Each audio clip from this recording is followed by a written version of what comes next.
এখন আমাদের শেষ করে বলে পুলিশ কমিশনারের সপ্তাহ আগে আমাদের একটা মিটিং হয়েছে আইন শৃঙ্খলা কমিটি নিয়ে। আমি আজকে 2 দিন পর্যন্ত ঘুরতেছি যানজট মুক্ত। কেন যানজট মুক্ত? যে গাড়িগুলো অবৈধ গাড়ি ট্যাক্সিগুলো দক্ষিণ জেলার থেকে আসতো, এটা বন্ধ হয়ে গেছে।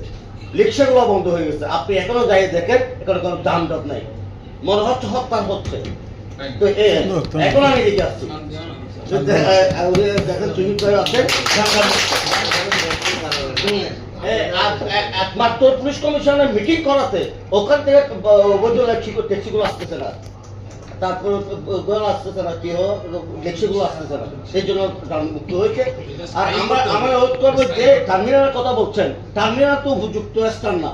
এখানে যেগুলো টার্মিনাল নীতিমালা আছে, এই নীতিমালার মধ্যে টার্মিনাল মালিকারা নাই। কেন নাই?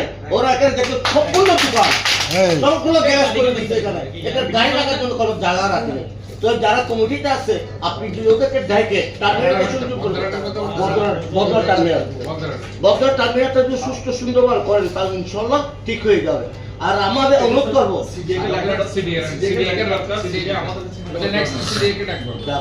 আর সেখানে তো আরটিসি এতদিন ছিল কমিটি, মনে হচ্ছে হয়ে গেছে।